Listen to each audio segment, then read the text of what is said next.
कॉम्बीचा विद्यार्थी तर माझे प्रिय बंधू आणि त्यांच्या भगिनींनो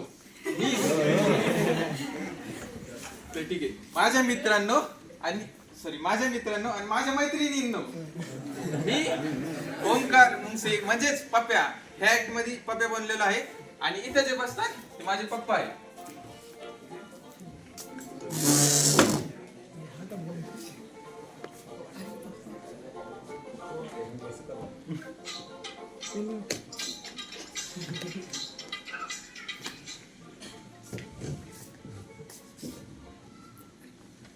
आजचं मोसम किती फ्रेश वाटतोय ना पप्पा. तुम्हाला काय हवंय पप्पा? नको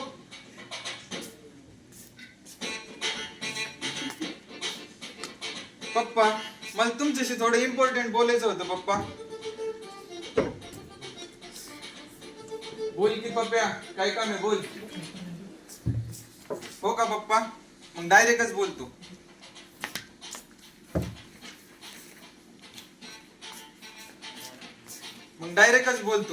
ते काय ना मला आमच्या कॉलेज मधली एक मुलगी आवडते पप्पा. काय सांगतोस पप्प्या?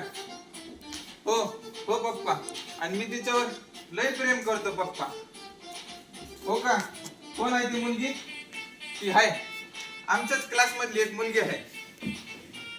हो का कॉलेज मध्ये काय हे सगळं करायला जातोस पप्प्या?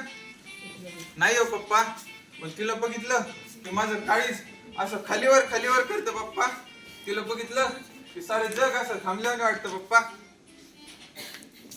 हो का पप्प्या मग नाव काय त्या मुलीचं? ते नाही सांगू शकत ते थोडस प्रायव्हेट आहे. पण हो मी तिच्याशिवाय जगू शकत नाही पप्पा. जगू शकत नाही? अरे तुझ्या कॉलेजची फी भरली आम्ही. काय असं त्या मुलीत की तू जगू शकत नाही? ती मुलगी माझी लाईफलाईन आहे. ती मुलगी माझी ब्लड लाईन आहे. ती मुलगी माझं सर्व काही आहे. ती मुलगी माझी खूप केअर करते. तिचे ते काळे केस, तिचे ते गोरे गाल आणि तिचं ते असं चालणं मला खूप आवडतं. हसतोस काय भावा? तुला तर पुरी भावही देत नाही. माझं जमू राहिलं तर जमू दे की. बर ठीक आहे पप्पा तुम्हाला आमच्या या लग्नाला होकार द्यावाच लागेल.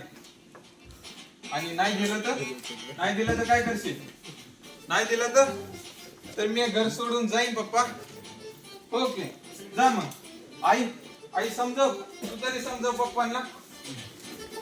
दादा तू तर तरी बोल काहीतरी. मी असल्या फालतू मॅटर मध्ये पडत नाही. हो का सांगू तुझं साक्षीचं काय चाललंय? रील काढत होता ना साक्षी सोबत तिथं. Thank you sir.